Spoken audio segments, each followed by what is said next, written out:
자존감의 변곡점이라는 제목을 같이 말씀을 나누겠습니다. 선교사로 파송받은 바나바와 바울, 그리고 이 바나바와 바울을 수행하는 수행원으로 함께 간 마가 요한, 그들은 구브로로 선교여행을 떠났습니다. 동쪽 살라미에서 서쪽 바보까지 섬 구석구석을 다니며 복음을 전했죠. 그들은 가는 곳마다 유대인 해당에 들어가서 하나님의 말씀을 전하는 방식을 택했습니다. 이게 그들의 전도 전략이었죠. 큰 탈도 없었어요. 하지만 이렇다 할 만한 결실도 없었어요. 그러니까 그냥 그렇게 구브로 선교가 마무리되는 듯 해 보였습니다. 그런데 마지막 종착지인 그 섬의 전도지로서는 이제 종착지인 이 바보에 갔는데 생각지 못한 일이 벌어졌어요. 구브로 총독인 서기오 바울이 이 바나바와 바울로부터 하나님의 말씀을 듣고 싶어 했다는 거예요. 그래서 그들을 초청을 합니다. 그런데 이 서기오 바울 옆에서 그의 어떤 종교적 부분들을 조언해 주는 그런 엘루마라는 사람이 이것을 방해를 하죠. 그래서 바울이 도저히 참을 수가 없어서 그래서 그 방해 작업하는 엘루마에게 일시적으로 눈이 멀게 하는 그런 기이한 능력을 행합니다. 우리 신약 성경에는 예수님께서 이런 이사를 많이 행하셨죠. 저주라기보다는 본때를 보여준 거죠. 거룩한 하나님의 말씀 전하는 걸 방해하니까 방해하는 사람들은 어떻게 된다라는 것을 이렇게 본때를 보여준 그런 이적이라 할 수 있을 겁니다. 총독 서기오 바울은 이 광경을 지켜봤죠. 그러니까 다른 사람도 아닌 마술사이기도 하고 스스로 자기가 선지자라고 말했던 이 엘루마가 힘 한 번 써보지 못하고 당하는 것을 봤어요. 그러니까 더 강력하고 센 사람이 있다는 거, 더 강력하고 센 신이 있다라는 것을 이 서기오 바울이 눈으로 목격한 겁니다. 그래서 이 총독 이 서기오 바울은 그 자리에서 그리스도의 복음을 받아들이게 되었습니다. 이는 예상치 못한 결실이었습니다. 그냥 구브로 선교가 이렇게 아무 결실 없이 마무리되는 듯 했는데 마지막 순간에 예상치 못한 결실을 거둔 거죠. 일개 범인을 우리가 전도해도 가슴이 벅차잖아요. 근데 총독이라니 정말 기막힌 은혜가 아닐 수 없었던 겁니다. 구브로 지역을 다스리는 총독을 믿게 하였으니 기적 같은 일이 자기들한테 일어난 거예요. 서기오 총독이 구브로 전도 여행 중에 맺은 첫 번째 결실인지 저는 잘 모르겠습니다. 결실한 또 다른 사람이 있었을 수도 있고요. 딸랑 이 한 사람일 수도 있습니다. 사도행전에는 이 기록밖에 없으니까 가늠하기가 좀 어렵더라고요. 하지만 확실한 것은 구브로에서 가장 영향력 있는 사람을 믿게 했다는 사실이에요. 이거는 확실합니다. 별 결실이 없었던 바나바와 바울과 마가 요한은 이 일로 크게 고무되었습니다. 가슴이 벅차오르고 뿌듯했을 것입니다. 한 영혼을 구했다는 것에 말할 수 없는 희열을 느꼈을 것입니다. 게다가 총독이라니 날아갈 듯이 기뻤을 것입니다. 이런 영향력 있는 인물이 믿게 되면 더 많은 사람들이 믿게 될 테니까 아무튼 크게 고무됐습니다. 당연한 것이지만 전도에 대한 자신감이 급상승했겠죠. 이 사건은 전도 여행의 변곡점이 되었다고 생각을 합니다. 정말 안디옥 교회에서 기도해줘서 안수해줘서 성령이 가라 해서 구브로의 전도를 왔는데 선교를 왔는데 결실이 없었어요. 그러니까 전도에 대한 자신감이 뚝뚝뚝뚝 떨어진 거예요. 그런데 이 마지막에 이 서기오 바울이 결신을 하게 되니까 다시 전도에 대한 이 자신감, 그리고 자기들에 대한 이 선교사라는 이 자존감, 이게 다시 막 올라가기 시작한 그 변곡점이 바로 여기였다는 것입니다.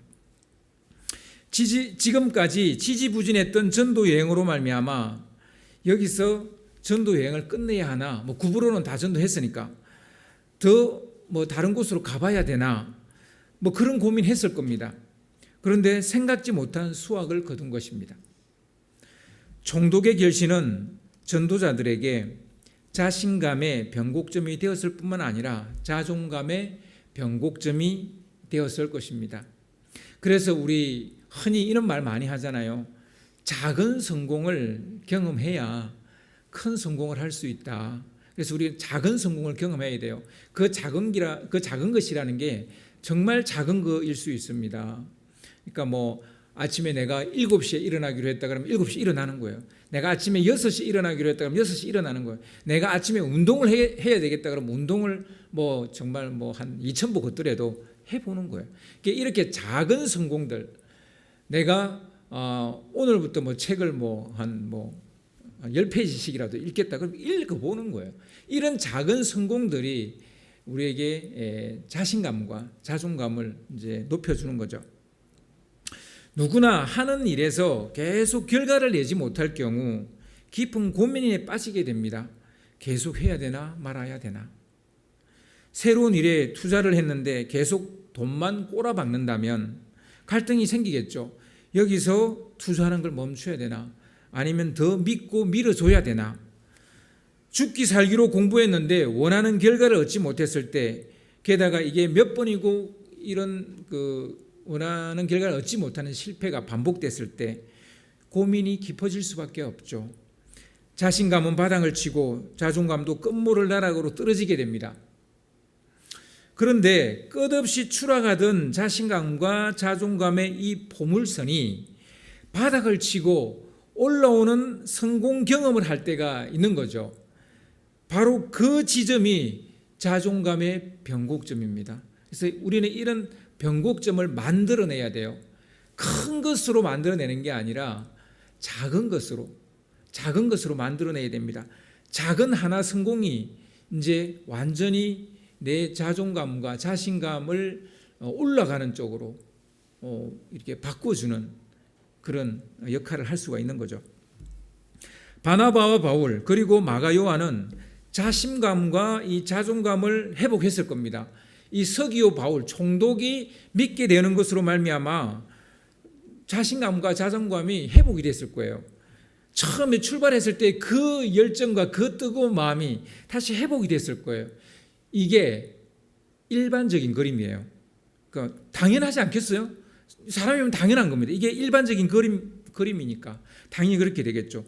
그런데 오늘 본문 13절을 보면 우리가 생각하는 일반적인 그림이 아니라 도저히 이해할 수 없는 장면이 연출되고 있습니다.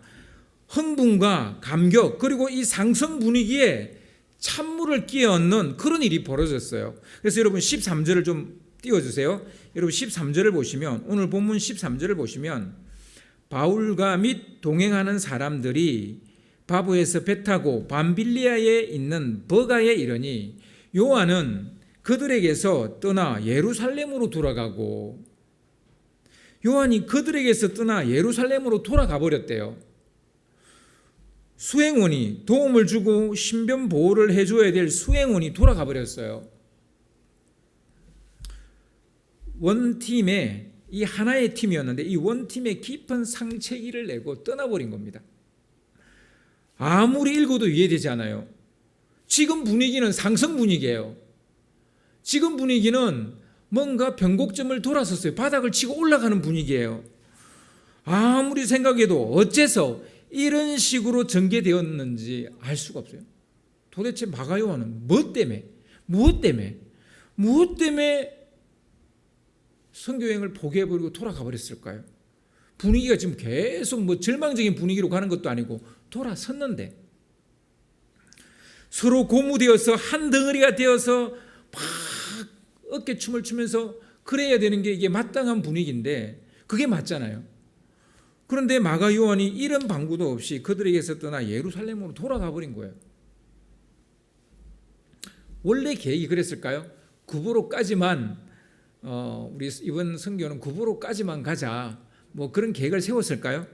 그래서 더 하려 그러니까 요한이 부담스러워서 이건 아니잖아요. 그러면서 예루살렘으로 돌아갔을까요?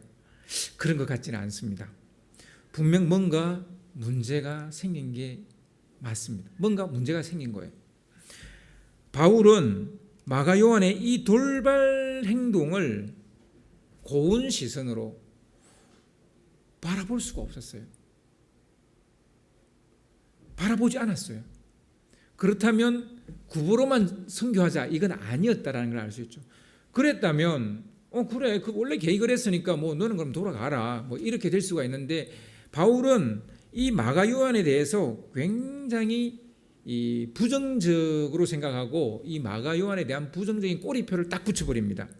그래서 사도행전 15장을 보시면 사도행전 15장 36절을 좀 띄워주세요.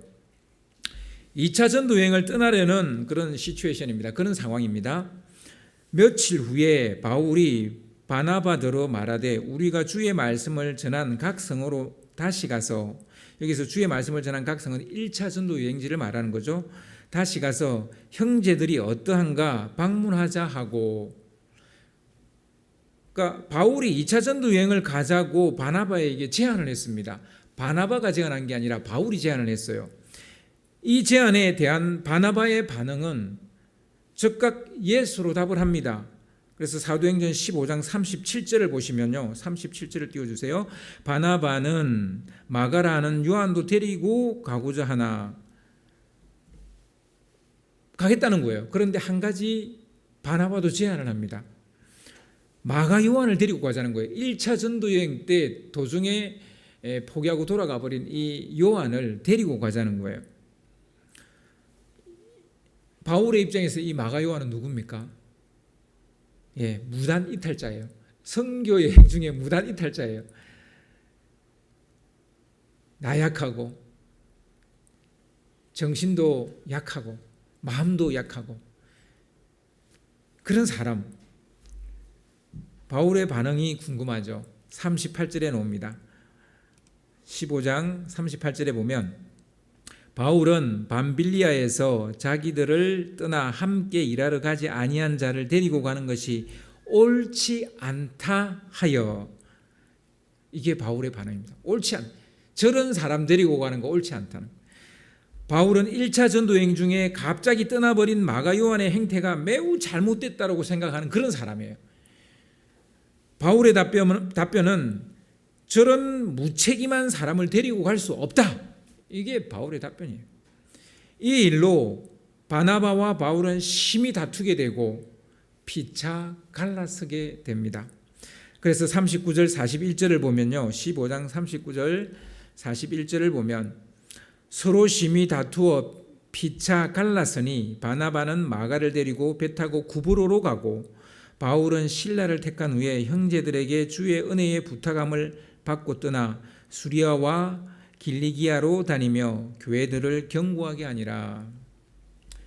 바울은 마가 요한이 갑자기 떠난 것을 못마땅하게 생각했을 뿐만 아니라 저런 사람과 일할 수 없다, 같이 사역할 수 없다, 딱 못 박아 버렸어요. 뭐 조금도 여지를 주지 않습니다. 바울이 볼 때 믿지 못할 사람이고 함께 일할 사람이 못 된다, 이렇게 생각을 한 거예요. 바나바와 바울은 환상적인 전도팀이었습니다. 둘이 마음이 맞아서 뭐 한 팀이 된 것도 아니고 원팀이 된 것도 아니에요. 성령께서 짝지어준 그런 팀이었어요. 이런 팀을 결국 해체시켜버린 장본인, 그가 마가 요한입니다. 그래서 더 궁금해요. 도대체 마가 요한은 왜, 무엇 때문에 여기서 예루살렘으로 돌아가 버렸을까? 전도여행을 포기하고 돌연 홀로 떠나버린 그 이유가 더 궁금한 거예요. 여러분 혹시 왜 그랬는지 아시겠어요? 왜 그랬을까요? 알 것 같아요? 뭐 감이 잡혀요? 뭐 감이 잡히시는 분? 한번 이야기해 보세요. 제가 볼 때요, 제가 생각할 땐 요한은 바울의 속도감에 큰 부담을 느낀 것이 아닌가 싶습니다. 바나바가 첫 번째 전도 여행지로 구브로를 잡은 것은 그곳이 자기의 고향이기 때문일 겁니다. 사실 구브로로 가라고 성령께서 말씀하신 건 아니에요. 그냥 그건 바나바가 결정한 것 같아요. 고향 친숙한 곳이죠. 익숙한 곳이죠. 바나바는 구브로의 지리와 풍습을 잘 알고 있었을 것입니다. 섬 사람들의 성향과 기질을 그 누구보다도 그쪽 출신이니까 잘 알고 있었을 것입니다. 그들의 관심사가 무엇인지, 그러니까 그들이 관심사가 무엇인지 아니까 어떻게 접근해야 되는지, 또 전도의 그 경로는 어떻게 정해야 될지, 어떤 사람을 타겟으로 삼아야 될지, 바나바는 그 누구보다도 그 섬을 잘 알고 있었습니다. 그런 것을 알 수 있는 곳을 택한 거죠. 구브로에 가면 전도 전략이라는 그림을 그릴 수 있다는 뜻입니다. 왜 구브로를 갔을까요? 전도 전략이 세워지는 곳이 아니까, 그 섬을 아니까. 이런 것을 알 때 전도자는 전도에 대한 부담이 줄어듭니다. 여러분 전도해봐서 알겠지만 전도는 부담이거든요. 부담스러워요. 그러니까 상대를 모르는 사람한테, 그 상대가 누군지를 모르는 사람한테 특별히 전도하는 것은 더 부담스러워요. 그러니까 알면 좀 쉽죠.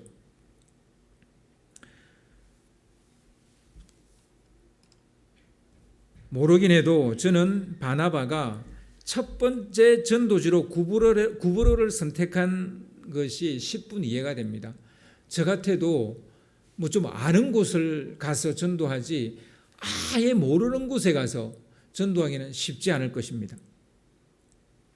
이제 구브로 전도가 그렇게 해서 이제 끝이 났어요. 그런데 여러분 하나 알아야 되는 것은요, 내가 잘 알아도 결실은 잘 나오지 않는다는 사실이에요. 내가 잘 알고 모르고 하고는 그거하고 사실 전도의 결실하고는 이 성경을 읽어보면요 별개의 문제예요, 사실은. 그런데 전도자는 잘 아는 곳을 가고 싶다라는 거예요. 그게 인지상정이라는 거예요. 그러니까 잘 아는 곳에 가면 더 잘 된다 이런 얘기는 아닙니다. 그거와 연결시키면 안 돼요. 그런데 전도자는 그런 마음이라고요. 이제 어디로 가야 됩니까? 바나바가 잘 아는 구브로를 다 전도했어요. 다음 어디로 가야 할까요? 바울의 고향으로 가야 되겠죠. 그것은 바울이 빠삭하게 알고 있는 곳이니까. 바울이 다소에 대한 충분한 정보를 가지고 있으니까 다소로 가는 것이 최상의 선택일 겁니다. 길리기아 다소의 지리와 풍습을 알고 그들의 관심사와 생활 방식을 잘 알고 있으니까 어떻게 접근해야 될지도 바울이 가장 잘 아는 거예요. 아는 곳으로 가야 전도가 한결 쉬우니까 당연한 결정이겠죠. 그런데 바울은 다소가 아니라 밤빌리아 지방의 버가로 가버린 거예요. 마가 요한에게 이 밤빌리아와 그 밤빌리아 위가 비시디아고 비시디아 위가 갈라디아예요. 그러니까 이 마가 요한에게 밤빌리아와 비시디아와 갈라디아 지방은 미지의 세계예요. 한 번도 가본 적이 없는 그런 땅이에요. 아는 바가 아무것도 없는 그런 곳입니다. 그런 곳에 가자고 하니까 덜컥 겁이 난 거 아닐까 이런 생각을 해봅니다. 한 번도 가본 적이 없는 지역과 도시를 간다고 하니까 불안하기도 하고 부담스럽기도 하지 않았나 싶습니다. 물론 바울과 바나바에게도 밤빌리아와 비시디아와 갈라디아는 미지의 세계예요.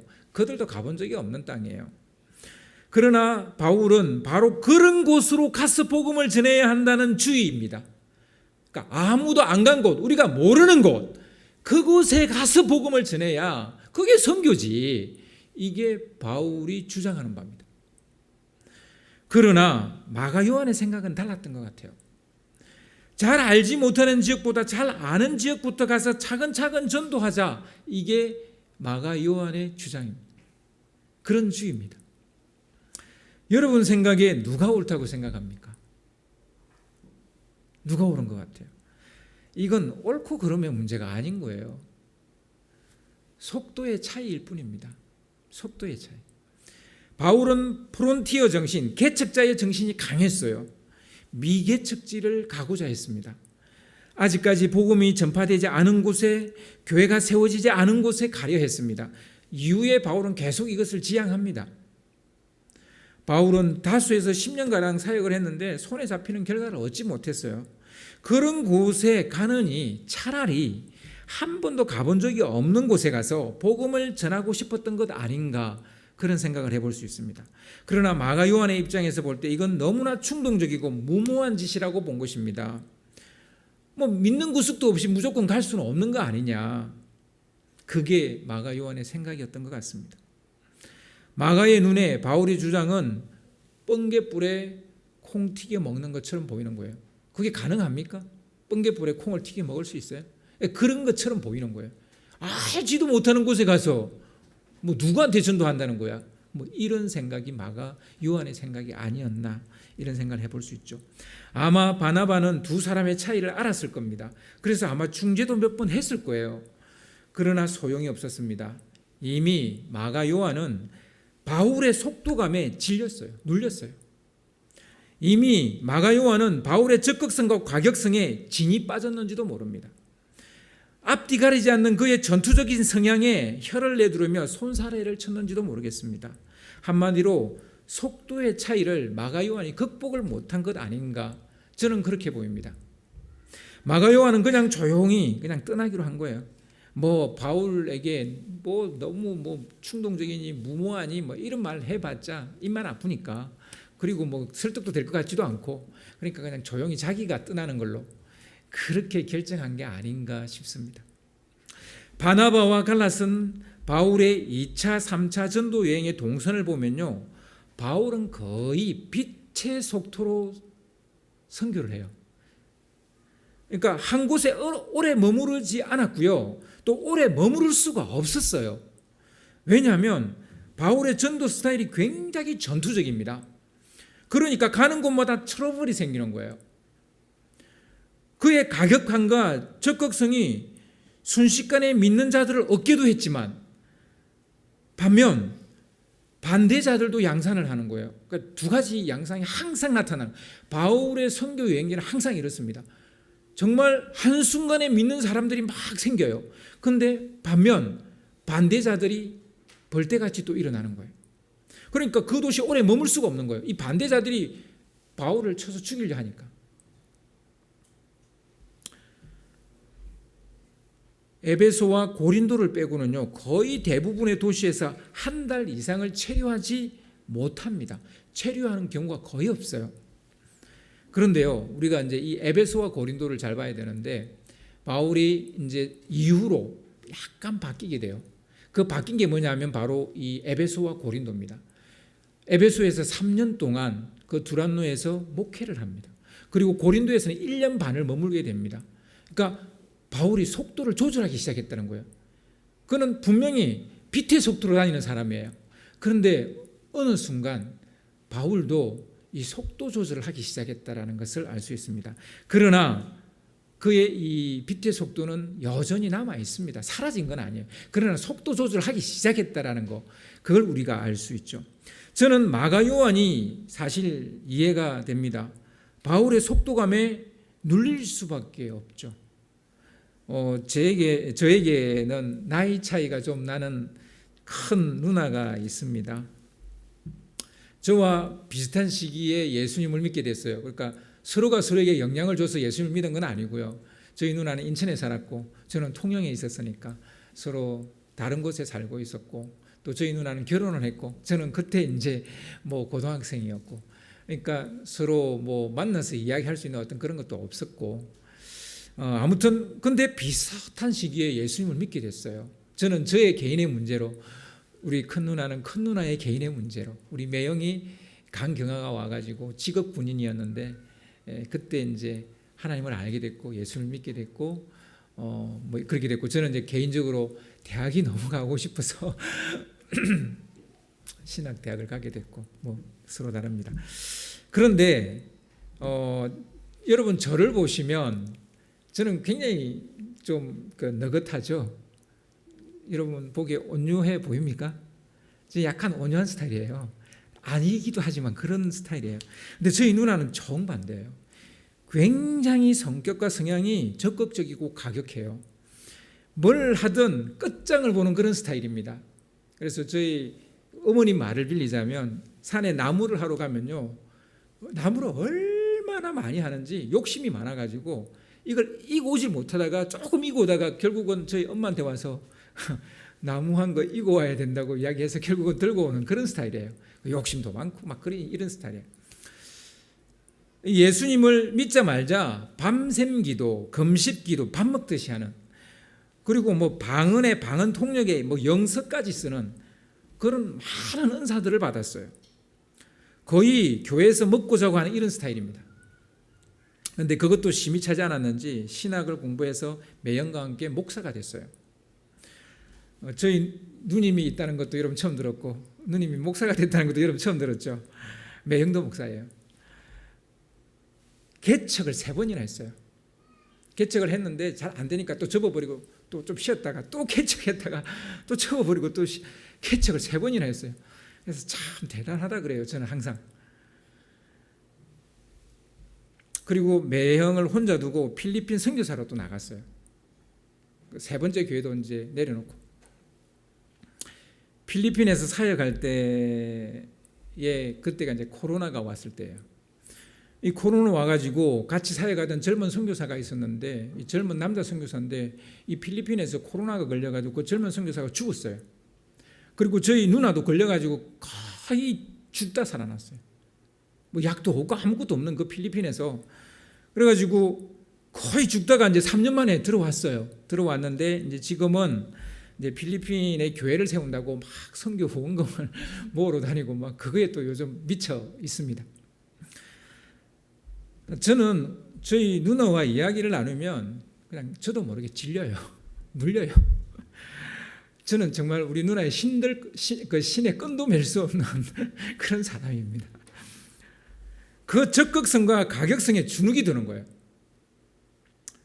대단하다는 생각이 들다가도 한편으로는 좀 부담되고 버거워요. 이 대화를 하면 부담이 돼요. 저도 목사인데. 그래서 마가요한이 이해가 돼요. 마가요한이.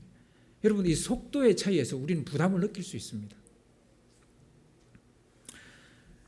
애플을 세운 창업자가 스티브 잡스잖아요. 여러분 아시죠? 흥미로운 것은 그가 자기가 세운 회사에서 쫓겨납니다. 스스로 걸어놓은 게 아니고 쫓겨났어요. 그의 개팍함과 속도 때문에 쫓겨났어요. 그는 사람은 안중에도 없었어요. 오직 원하는 때에 원하는 제품을 만들어내는 것이 그에게는 가장 중요했습니다. 그럼 밤낮 없이 그 제품을 만들어내기 위해서 일을 하는 거예요. 일을 시키는 거예요. 그러니까 뭐 회사 직원들이 죽을 맛이죠. 그리고 성격도 정말 개팍해가지고 뭐 버럭 화를 내고 막 소리치고 막 이런 스타일이에요. 결국 이사들과 사원들이 그의 속도를 따라갈 수가 없어서 그를 내쫓았어요. 스티브 잡스는 거의 뭐 10년 정도 이렇게 이제 애플에서 떠난 게 아니라 쫓겨났죠. 쫓겨나서 외유하면서 뭐 여기저기 이제 가서 일을 했는데, 근데 놀라운 거는요, 애플에서 쫓겨난 이후에 이 잡스는 더 큰 부자가 돼요. 뭐 더 많은 돈을 벌게 됩니다. 더 성공을 하게 됩니다. 그는 외유하는 시간 동안 자신의 개팍함과 속도감을 조절하는 능력을 갖추게 됩니다. 그리고 다시 이제 애플로 돌아가서 지금의 애플을 만든 거예요. 지금의 애플과 그 이전의 애플은 전혀 다르다고 봐야 돼요. 지금의 애플을 이제 돌아가서 만들게 됩니다. 그는 이제 그때부터 이제 좀 사람도 보게 되고 사람도 생각하게 되고 뭐 이렇게 된 거죠.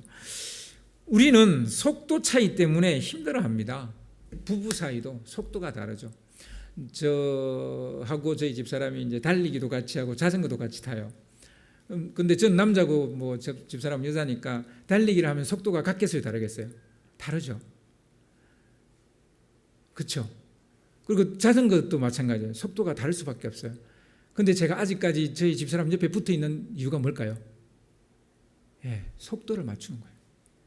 집사람의 속도를 맞추는 거예요. 자전거도 속도 맞춰서 타고 달리기도 뭐 속도 맞추거나 아니면 이제 마지막 부분에 그냥 좀 속도를 내서 뭐 자전거도 마찬가지지만 그러니까 제가 지금 사실 저희 집사람 옆에 아직도 이렇게 붙어 있어요. 여러분, 부모와 자식 간에도 속도 차이로 갈등을 빚는 경우가 되게 많습니다. 뭐 회사 상사와 직원들, 동료들 이 속도 차이 때문에 갈등을 빚는 거예요. 여러분, 멀리 가기를 원한다면, 오래 그 사람과 가기를 원한다면 어떻게 해야 될까요? 함께 가기를 원한다면 속도를 맞춰야 됩니다. 테슬라의 창업자 일론 머스크, 뭐 여러분 너무 잘 알죠? 개파각이 짝이 없는 사람입니다. 그리고 정말 생뚱맞은 사람이에요. 근데 그도 타의 추종을 불허하는 속도감을 가지고 있는 사람이에요. 굉장히 정말 너무너무 똑똑한 사람. 제가 볼 땐 진짜 똑똑한 사람. 이 시대에 이 일론 머스크만큼 미래를 정확하게 꿰뚫고 있는 이도 없을 겁니다. 또 그만큼 미래를 현재로 끌어오는 탁월한 능력을 갖춘 사람도 없을 겁니다. 그는 미래에 무엇을 해야 되는지를 알고 있는, 무엇을 해야 사람들이 투자하는지를 알고 있는 사람. 그리고 그것을 해냅니다. 다 안 된다고 할 때 모두 일론 머스크에게 고만하라고, 더는 안 된다라고, 자중하라고. 그래도 그것을 해내는. 그래서 그가 미래를 꿈꾸기만 하면 어마어마한 투자자들이 모여듭니다. 그래서 그가 뭐 이 차를 많이 팔아서 세계적인 부자가 된 게 아니라 투자자가 많아서 세계 최고의 갑부가 된 거 아닙니까? 그의 속도감은 그를 이 시대의 최고의 갑부로 만들었어요. 분명 속도는 성공의 최대의 변수입니다. 다른 사람보다 앞서지 않고 성공할 수 없기 때문이죠. 다 전기차 만들었는데 이제 전기차 시작하면 돈 벌 수 없어요. 아무도 안 할 때 전기차 만들고, 아무도 우주에 관심 없을 때 우주 관심 가지고, 그러니까 돈을 버는 거죠. 그러나 우리가 그가 얼마나 롤러코스터를 타는지도 알고 있어요. 막 주식이 막 싹 올라갔다가 쑥 빠졌다가 쑥 올라갔다가 쑥 빠졌다가. M은 투자자들만 쏘가리만 하고 있죠. 사람들이 그의 속도감을 감당할 수가 없는 거예요. 그러니까 되게 피곤해요. 그 사람을 따라가면 돈을 벌긴 하는데 굉장히 피곤해요. 바울은 바나바의 속도를 존중했어요. 바나바도 바울의 속도를 존중했습니다. 그들이 결별한 이유가 바로 이 속도라고 저는 생각합니다. 존중하기 때문에 결별한 거예요. 서로의 속도가 다른 것을 서로가 받아들일 수가 없었기 때문에 결별을 한 거예요. 바울의 서신이 참 많죠. 학자마다 이견이 있지만 뭐 많게는 13개 정도로 봅니다. 그런데 바울은요, 단 한 번도 1차 전도 여행 때 세운 교회에 편지를 하지 않습니다. 뭐 살람이나 뭐 구브로의 교회, 아니요, 바보의 교회 안 합니다. 뭐 이고니온, 루스드라, 비시디아, 안도 그런 교회 편지하지 않습니다. 왜 그랬을까요? 바나바가 맺은 열매라고 생각했기 때문이 아닐까요? 그리고 그 교회는 바나바의 속도를 따라가고 있는 교회들이기 때문에 바울이 그것을 인정한 것 같아요. 뭐 바나바의 지도 아래에 있는 사람들이고, 그리고 또 바나바의 속도를 따라가는 사람인데 내가 그들한테 편지해가지고 그러면 안 된다, 이러면 안 된다, 이래봤자 안 될 거라는 걸 알고 있는 거죠.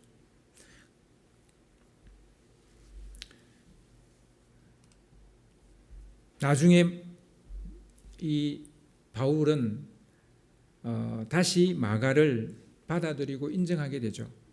그는 로마에서 바울과 함께 지냈어요. 그러니까 마가와 바울은 로마에서 함께 지냈어요.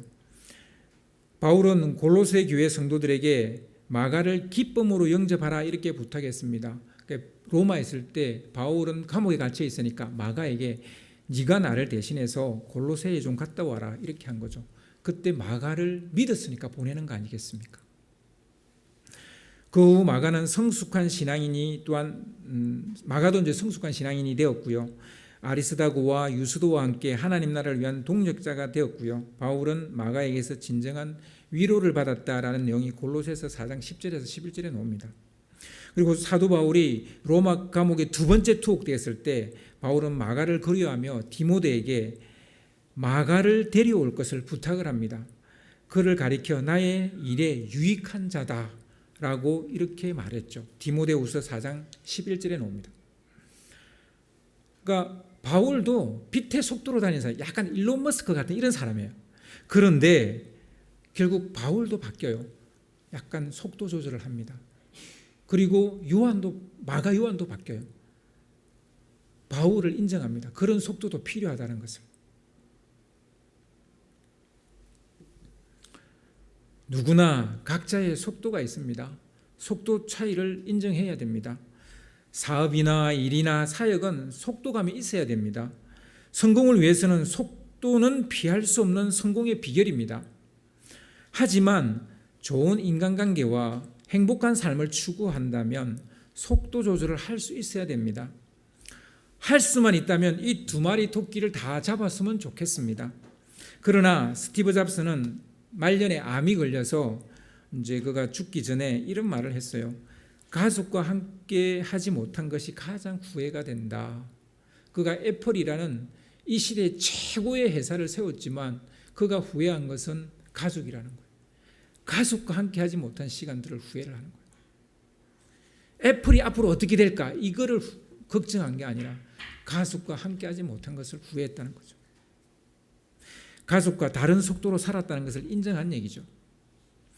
적극성도 좋습니다. 전투적인 삶도 좋습니다. 가감한 것도 좋고요. 가격함도 때로는 필요합니다. 경쟁도 필요하고 속도도 중요합니다. 그러나 우리는 혼자 사는 게 아니잖아요. 나 혼자 살면 뭐 괜찮겠죠.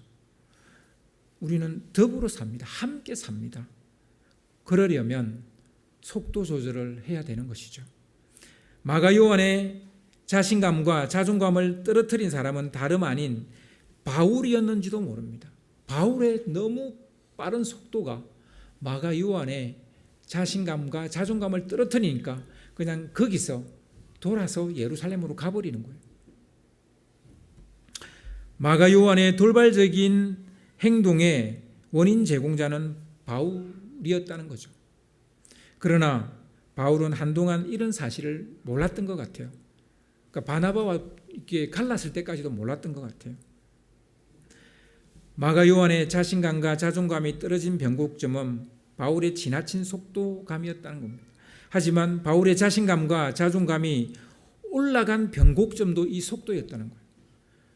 바울은 그냥 바나바의 약간 좀 보조, 그러니까 부사수 같은 이런 느낌으로 선교지에 갔었어요. 그런데 이 서기오 바울 앞에서 본인 안에 사자 같은 그런 사자우가 있다는 걸 알게 된 거예요. 막 순간적으로 열받아가지고 엘루마에게 앞을 보지 못할 거라고, 한동안 앞을 보지 못할 거라고 이렇게 했는데 진짜 앞을 보지 못하게 되는 일이 벌어진 거예요. 여기서 바로 이 지점에서 이 가격함과 그 속도에서 바울은 또한 자신감과 자존감이 올라가는 것을 경험하게 됩니다. 그러나 그 지점에서 마가 요한은 더 자신감이 떨어지는 쪽으로 내려간 거죠. 그러니까 두 사람이 서로 달랐어요. 이게 무슨 말입니까? 각자 자신만의 속도로 살아갈 수밖에 없어요. 하지만 혼자 사는 것이 아니고 혼자 사역하는 것도 아니고 혼자 하나님의 나라를 만드는 것도 아니니 이 속도를 또한 조절해야 된다는 것입니다. 아무리 빛의 속도로 움직인다 해도 혼자서 할 수 있는 일은 없습니다. 전체가 같이 하는 것이 더 큰 일을 이룰 수 있는 것이죠. 그래서 속도 조절을 통해 함께 가는 법을 우리가 배워야 되는 것입니다.